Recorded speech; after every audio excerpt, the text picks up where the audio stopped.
I see you there rewriting your Instagram headline for the 47th time. Look, if your marketing isn't leading to sales, the fix is probably not better copy. It's clarity about what you're selling and who it's for. Look, I've seen this over and over again, founders of all types, not just coaches and consultants. So I used to be an entrepreneur in residence at a startup accelerator. It is very common for business owners to put all of their energy into marketing when they feel like something's wrong. So they work on their website copy or their email sequences, or they buy another course on how to make things go viral, right? Because when something's not working in their business, there's a lot of people out there who are going to try to convince you that it's marketing because there's a lot of people out there that are trying to sell you marketing solutions. But look, if there's something wrong in your business and you're only trying to fix marketing, it's kind of like in that movie Raiders of the Lost Ark. Remember when the bad guys only had half the information they needed to build the staff? So when the light shines through it in the map room, it shows you where to dig.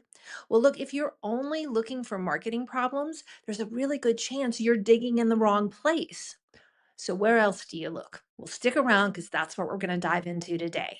I'm Laura Zavelson, and this is the Gen Expert Show, where we go deep on exactly how to grow your coaching or consulting business so you can take back control of your time, your impact, and your financial opportunity. And so you never, ever have to be out there looking for a job again, unless you really want to.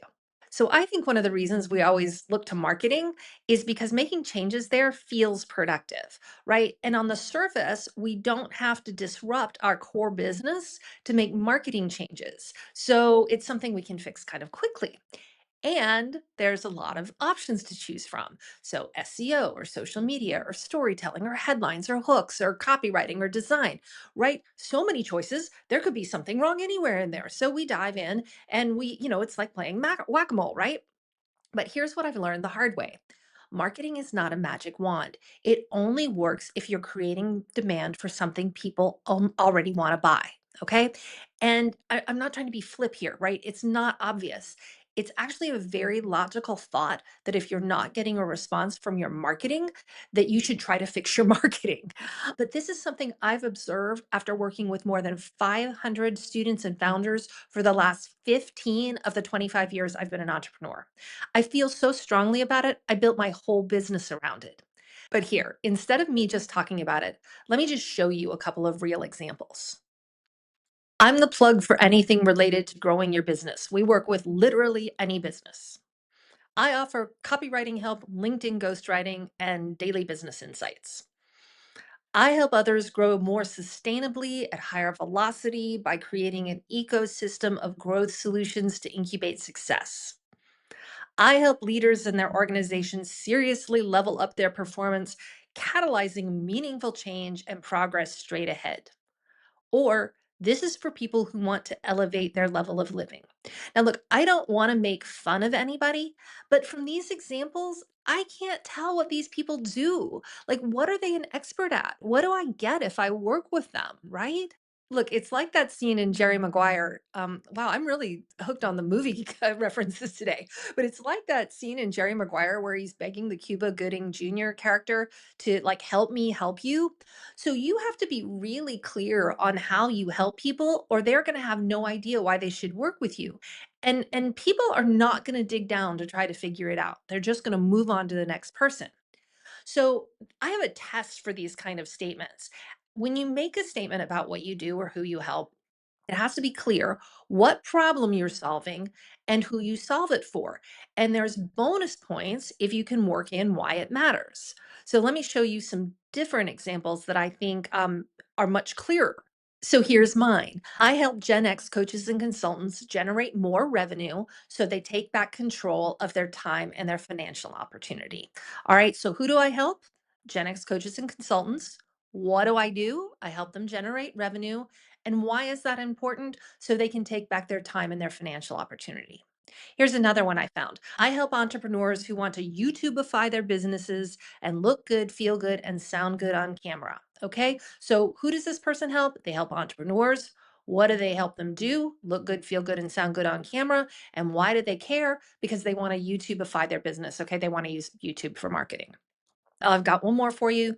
My mission is to empower individuals, solopreneurs, and creatives to unlock the full potential of their income through financial planning so they can achieve financial freedom and peace of mind. All right. So, who does this person help? Individuals, solopreneurs, and creatives. What do they do? Unlock the full potential of their income through financial planning. That's even better. It's like clear about how they get it done. And why does it matter? So they can have financial freedom and peace of mind. So, do you see how those things are different and how one set of statements is really kind of vague and unclear, and the other one really lets you know what this person does and what they sell? Okay, so if you can get past marketing and you're interested in diagnosing the real problem, how do we go about doing that? Well, I would recommend a quick audit. So the usual suspects here are pricing, product, and positioning or messaging. So pricing is the one that usually gets the blame after marketing. People think that when their thing isn't selling, they need to lower the price. But when you fix the other pieces, the product and the positioning, the messaging, usually the price isn't the problem at all. So, product is actually the most likely suspect because there's a lot of moving parts. And so, I'm going to get into the details on that in just a second. And then the third thing it might be is your messaging. So, sometimes the product is great and solves a real problem. And the person who's created it has just gotten so close to it that they're not communicating its value very well. So let's talk about the product or program piece, the thing that you sell. And this is even if it's just a series of one-on-one sessions, okay? So I teach a 3P formula to evaluate coaching and consulting services. Your thing has to have a person, a problem, and a promise. So the question is, does whatever you're selling solve a specific problem for a specific person with a tangible promise? So, not to overdo the Raiders of the Lost Ark references, but is there a holy grail there, right? So, those mechanics need to be built into your program.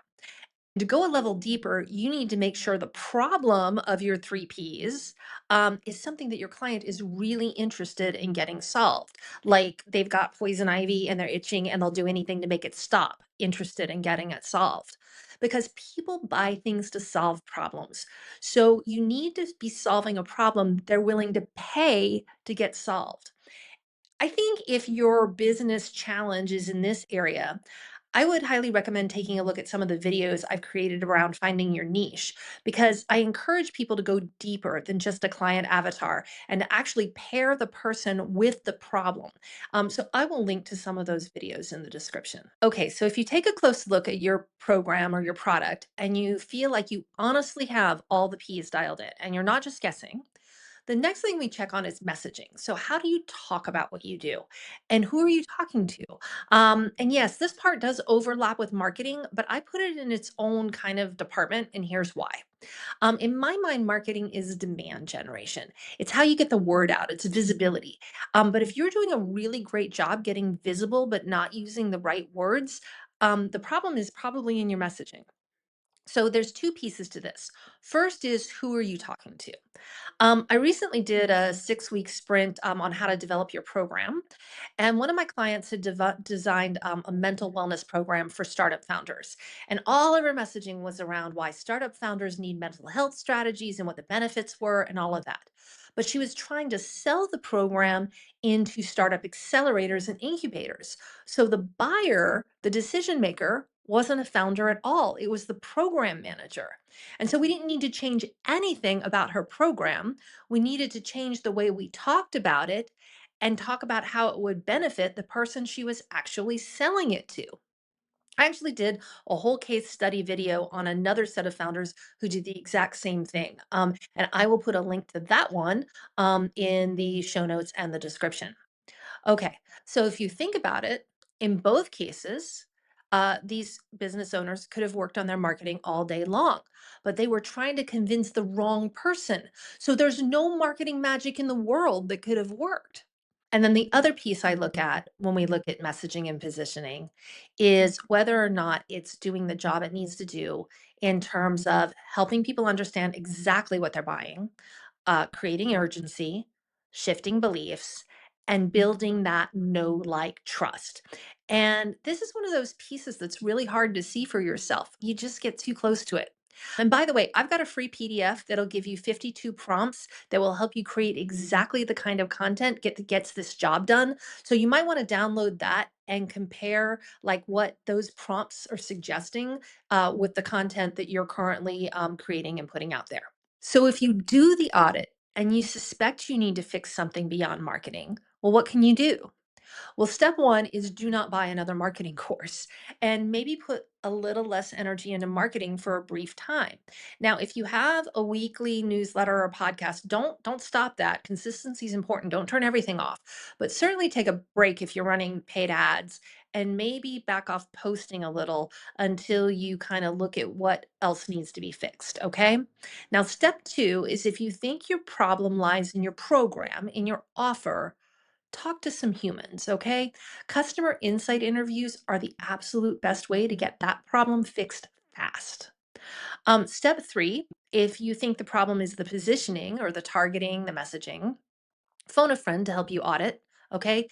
Or if you really insist on doing it on your own, you could paste a bunch of your content into ChatGPT and ask it what it thinks the themes are or who it thinks your target audience is. Okay. And then what you want to do is make sure that that audience lines up with your buyer. Basically, what we're trying to do here is write a really good song before we turn up the volume being marketing. Okay. Because if you get this stuff fixed, if you get these building blocks fixed, that's when your marketing efforts are finally going to show results. So, if you'd like some help with the audit or the fix, I've got a program for that. It's where we look at your whole business, not just the marketing, so we can be sure that we're digging in the right place when we go looking for answers. And when we find the problem, we make the fix so you can start getting clients ASAP. So if that sounds like the kind of clarity you need, just leave me a comment here or DM me over on Instagram, and I will send you a doc that has all the details and a checkout link. You don't even need to talk to me unless you want to ask questions. Okay, so you know what to do next. Do your audit, watch the videos on this channel to help you troubleshoot, and if you need my help, DM me or comment, okay? I do read them, I do answer. All right, that's it for me today. If you got something useful from this video, I would love it if you'd like and subscribe. That way you will be the first to know when the next episode comes out with more gritty and granular content on how to build your business and make more money. Now, for right now, I see that it's 5 o'clock somewhere. I'm headed to Margaritaville. Thanks for watching. I'll see you next time.